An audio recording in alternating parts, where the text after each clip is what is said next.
सूर्या अपनी माँ से वादा करता है कि वह हफ्ते में सिर्फ एक दिन ही गुस्सा करेगा। उसकी माँ दीवार पर हफ्ते के सभी दिनों के नाम लिख देती है और कहती है, जिस दिन तुम्हें गुस्सा आए मुझे बताना, अगर वजह सही होगी तो मैं तुम्हें गुस्सा करने दूंगी। एक दिन सूर्या पूछता है, आज रोहन ने मेरी शर्ट पर इंक गिरा दी, क्या मैं गुस्सा कर सकता हूँ? माँ मुस्कुराकर कहती है, इतनी छोटी बात पर गुस्सा नहीं करते। इसी तरह रविवार से शुक्रवार तक सारे दिन गुजर जाते हैं और सूर्या सोचने लगता है, अब तो हफ्ते का सिर्फ एक दिन बचा है, क्या मैं गुस्सा कर पाऊंगा? उस रात माँ उसे नरकासुर की कहानी सुना रही होती है और कहानी सुनते सुनते सूर्या सो जाता है। अगले दिन उसे पता चलता है कि उसकी माँ इस दुनिया को छोड़ चुकी है। वह अपनी माँ की लाश के सामने बैठकर चुपचाप रो रहा होता है। तभी उसका शराबी मामा वहाँ आता है, गालियां देता है और चप्पल फेंककर उसकी माँ को मारता है। फिर भी सूर्या गुस्सा नहीं करता। वह पानी से अपनी माँ का चेहरा साफ करने लगता है। तभी कैलेंडर में दिन बदलता है और माँ की चुनरी धीरे से उसके हाथ की तरफ सरकती है। सूर्या इसे अपनी माँ का इशारा समझता है और शनिवार के दिन अपने मामा पर टूट पड़ता है। उसकी खोपड़ी सूर्या बाथरूम में दाढ़ी बना रहा होता है। तभी उसे फैजल का फोन आता है। वह आधी दाढ़ी में ही जल्दी जल्दी घर से निकल जाता है। दरअसल एक दिन जब सूर्या रेस्टोरेंट में चाय पी रहा होता है, तब फैजल उसे बताता है कि आज उसके मालिक ने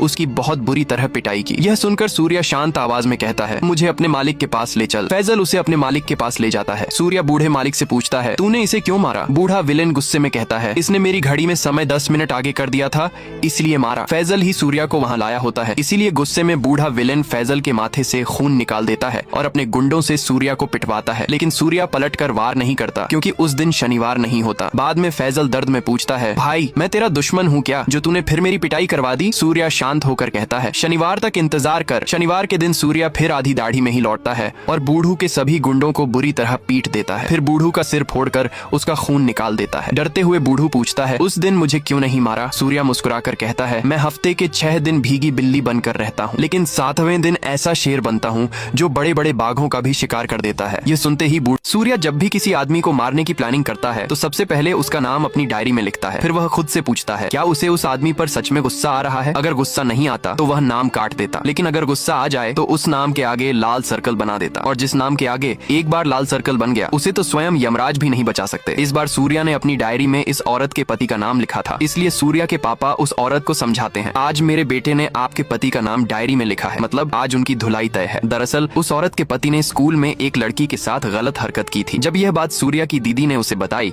तो वह उस आदमी को सबक सिखाने उसके घर पहुंच गया, लेकिन वह आदमी खटिया पर बीमार पड़ा था। यह देखकर सूर्या ने पहले उसके सिर पर पट्टी लगाई और उसके ठीक होने का इंतजार करने लगा। उधर सूर्या के पापा की बात सुनकर वह औरत भागते हुए अपने पति के पास पहुंची, लेकिन तब तक सूर्या की एक गलती की वजह से आज उसकी बहन की जिंदगी बर्बाद हो जाती है। दरअसल आज उसकी दीदी की शादी थी। दीदी शादी में अपनी दिवंगत माँ की साड़ी पहनना चाहती थी, लेकिन उनके होने वाले ससुर ने इस बात से साफ इनकार कर दिया। फिर भी दीदी ने उनकी बात नहीं मानी और माँ की साड़ी पहनकर मंडप में बैठ गई। उधर उनके ससुर को यह बात बिल्कुल पसंद नहीं आई और उन्होंने सूर्या की माँ के बारे में कुछ अपमानजनक बातें कह दी। उन बातों को सूर्या ने सुन लिया और उसका गुस्सा चरम पर पहुंच गया। पापा और दीदी ने उसे समझाया, देख अगर तूने आज गुस्सा किया तो पूरी जिंदगी ससुराल वाले मुझे ताना मारेंगे, मेरी जिंदगी खराब हो जाएगी। लेकिन सूर्या कहाँ मानने वाला था। जैसे ही घड़ी में 12 बजे शनिवार शुरू हुआ, सूर्या ने गुस्से में आकर अपनी बहन के ससुर को थप्पड़ मार दिया। उसी पल शादी टूट गई। दीदी रोते हुए बोली, तू मेरे लिए एक दिन अपना गुस्सा कंट्रोल नहीं कर सकता तो इस रिश्ते का क्या मतलब? आज से तू मेरा भाई नहीं है, मैं तुझे छोड़कर जा रही हूँ। यह सुनकर सूर्या टूट गया। वह रोते हुए अपनी बहन से माफी मांगता रहा, लेकिन दीदी उसे छोड़कर चली गई। अगले पार्ट के लिए वीडियो को लाइक, चैनल को सब्सक्राइब करके कमेंट में अपना नाम लिखें।